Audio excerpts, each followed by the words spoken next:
Hello tout le monde, j'espère que vous allez bien. On se retrouve dans une nouvelle vidéo et vous le voyez à ma tenue. Je vais vous donner mes 10 conseils pour réussir vos entretiens oraux. Voilà, j'espère que ça va vous plaire et on démarre tout de suite.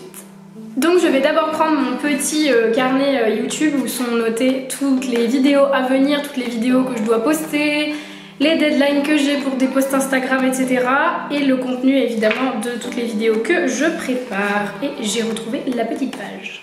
Le premier conseil que j'ai à vous donner, ça peut paraître un petit peu débile, mais c'est de vous entraîner en fait. On ne peut pas arriver à un oral si on n'est pas préparé. Donc si jamais vous avez été en prépa comme moi, vous avez la chance normalement d'avoir été préparé à ça et d'avoir pu vous entraîner. Si c'est pas le cas, il faut vraiment que vous sachiez sur quoi vous allez être évalué pour pouvoir anticiper et vous entraîner au préalable avec des amis, avec votre famille, avec n'importe qui. Mais en tout cas, il faut, c'est sûr, se préparer.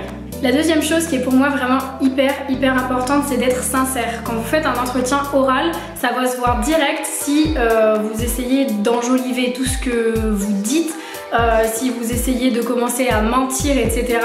Pour moi, ça va vraiment se voir tout de suite. Donc il vaut mieux être sincère avec le jury et comme ça vous serez d'autant plus à l'aise avec lui que si vous commencez à raconter des bêtises, vous allez devenir tout rouge, vous allez avoir vos mains qui vont se mettre à trembler un petit peu sur la table et tout. Enfin voilà, vous aurez l'air beaucoup moins à l'aise que si vous êtes sincère dans tout ce que vous dites.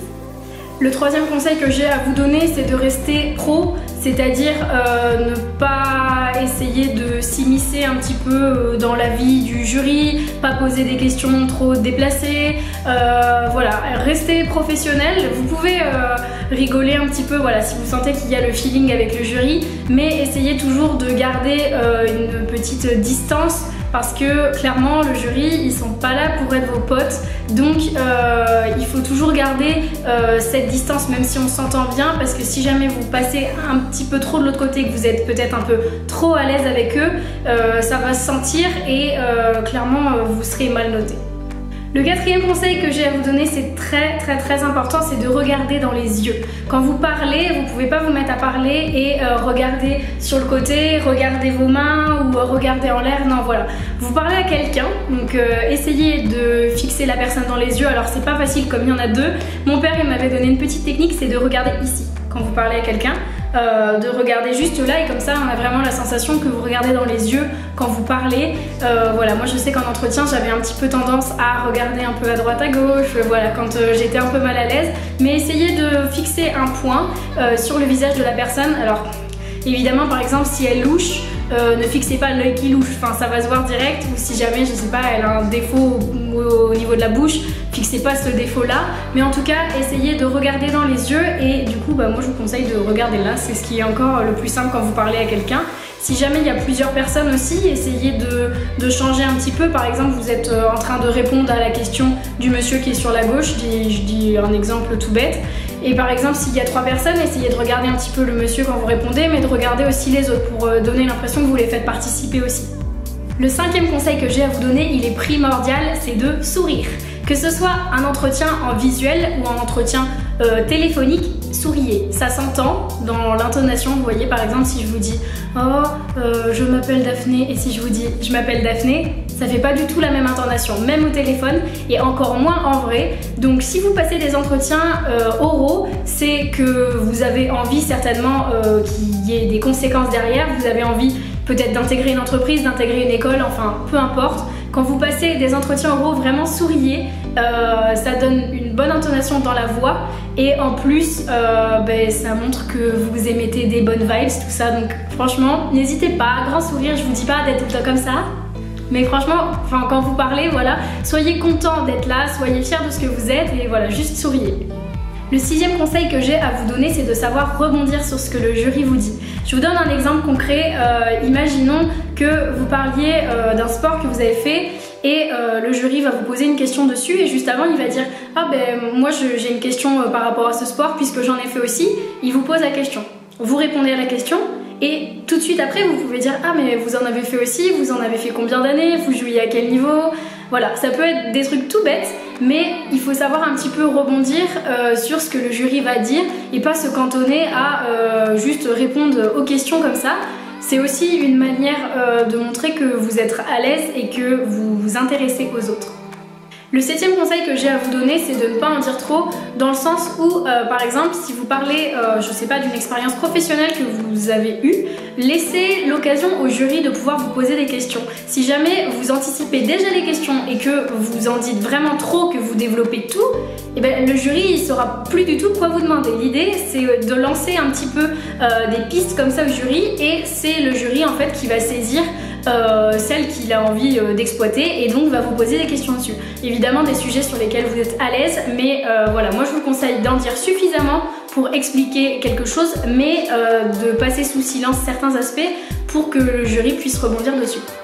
Le 8e conseil que j'ai à vous donner, alors c'est pas vraiment un conseil, j'ai noté la première impression est la plus importante. Ça c'est vrai, quand vous voyez quelqu'un, vous avez directement une première impression qui vient se figer dans l'esprit par rapport à cette personne. Donc je vous conseille d'être agréable dès que vous rentrez dans la salle, d'essayer de cacher votre stress, c'est-à-dire vous vous installez pas, vous commencez pas à sortir votre bloc-notes absolument, vos notes, etc. Voilà, essayez de montrer que vous êtes serein et comme ça vous serez, si vous voulez, ça va déjà influer sur l'évaluation qui va suivre derrière, puisque le jury va vous ranger un petit peu dans une case en vous voyant et en voyant comment vous vous comportez dès que vous rentrez dans la salle.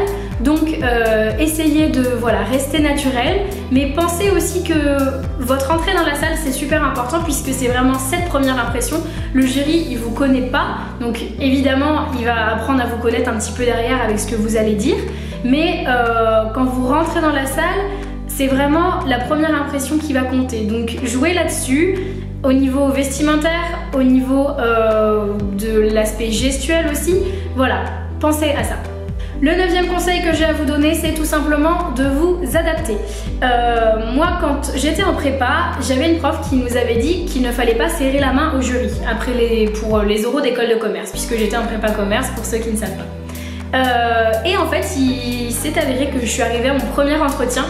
Et donc moi on m'avait dit de ne pas serrer la main, donc je me suis d'emblée avancée vers la table et je me suis pas avancée vers le jury pour lui serrer la main. Et ça m'a été reproché directement après que je sois rentrée. Il y a un des membres du jury qui m'a dit: mais mademoiselle, vous ne nous serrez pas la main. Et là j'étais hyper embêtée parce que moi on m'avait toujours dit on ne serre pas la main au jury, etc. Donc oui, on vous a enseigné des choses, mais essayez de vous adapter aussi un petit peu. Par exemple, si vous êtes à la porte, on vous ouvre la porte pour que vous rentriez. Vous rentrez, si on vous tend la main, évidemment vous saisissez la main. Mais si jamais on ne vous la tend pas, vous restez un petit peu statique et ensuite vous allez vous asseoir quand on vous invite à vous asseoir, pardon. Mais voilà, c'est tout l'art de savoir s'adapter pour répondre aux attentes du jury et ne pas faire comme moi j'ai peut-être pu faire à mon premier entretien, la fille un petit peu fermée qui veut pas serrer la main au jury, parce que c'était pas ça, c'est vraiment qu'on m'avait dit on ne serre pas la main. Donc moi j'étais prête vraiment à ne pas serrer la main. Par contre j'étais pas du tout prête à devoir rentrer et serrer la main. Donc sur ça, adaptez-vous, regardez un petit peu le comportement du jury, etc. Et ça va vous en dire long, écoutez ce que les autres qui sont passés avant avec ce même jury peut-être peuvent vous dire. Enfin voilà, on s'adapte. Et le dernier conseil, pour moi le plus important pour tout entretien oral, moi je parle beaucoup des écoles de commerce, mais ça marche dans tous les entretiens, que vous ayez fait une prépa, pas de prépa, des entretiens pour rentrer dans des entreprises, des entretiens, mais n'importe quel entretien finalement ça marche, c'est de rester vous-même. Très clairement, on est là pour voir qui vous êtes et ce que vous valez, quelles sont justement les choses qui vous inspirent, qu'est-ce que vous aimez, qu'est-ce que vous aimez moins, pourquoi vous êtes là. Donc ne vous inventez pas une vie en essayant de raconter des mensonges, et comme je disais, de par exemple prendre quelque chose que vous avez fait. Et je prends un exemple tout bête, moi j'ai commencé le hand il y a 1 an, je vais pas commencer à venir en entretien et raconter que je sais pas, j'ai fait des matchs à tel niveau, que j'ai joué en équipe nationale, départementale ou je sais quoi, parce que j'ai envie d'enjoliver la chose. Bah non, non, non, gardez les choses telles que vous les avez. C'est des expériences, même si c'est pas des expériences peut-être qui vont être très poussées. Vous voyez, moi le hand par exemple, j'ai 1 an d'expérience de hand, ce qui est pas énorme, mais ça va montrer aussi par exemple, au lieu de vouloir m'inventer une vie en disant que j'ai fait plein de choses, que je connais le hand par cœur, etc. Non, mais ça va montrer que bah d'accord, j'ai fait que une année de hand, mais au moins que j'ai essayé un nouveau sport, que je me suis donné à fond pour entreprendre quelque chose de nouveau. Donc je suis sortie de ma zone de confort, donc c'était aussi compliqué, j'avais jamais fait de sport en équipe. Enfin vous voyez, vous pouvez justifier des choses comme ça, mais surtout n'enjolivez pas tout parce que vraiment ça va se voir et quand le jury viendra creuser dessus, là vous serez bien embêté et vous devrez inventer des choses. Pour peu qu'il y ait un des membres du jury qui s'y connaissent aussi sur ce sujet, vous êtes vraiment mal barrés. Donc voilà les gars, ma caméra n'a presque plus de batterie, ça clignote en rouge, donc je vais vous laisser. J'espère que cette vidéo vous a plu, j'espère surtout qu'elle aura été utile. Moi j'ai décidé de vous sortir cette vidéo puisque je sais qu'il y a pas mal de personnes qui sont en train de finir les écrits à ce moment-là, les écoles d'ingé, les prépas ingé pardon, les prépas écoles de commerce, bref pas mal de prépas qui finissent ça. Et puis c'est des conseils qui sont applicables dans la vie de tous les jours clairement et pour tout entretien. Donc j'espère que ça vous a plu, j'espère surtout que ça pourra vous aider. Bon courage pour vos entretiens et puis moi je vous laisse liker la vidéo et vous abonner à la chaîne juste en dessous et je vous dis à plus dans une nouvelle vidéo. Bye. Ah, quand tu as du rouge à lèvres et tu en mets absolument partout sur tout ce que tu touches. Ma mère qui m'appelle. Ma mère qui veut savoir si je peux étendre la lessive en arrivant. Le cinquième Le cinquième coup... Oh non. Ah, je m'embrouille. Vous devriez... non. Le septième que j'ai... C'est une catastrophe cette vidéo, catastrophe.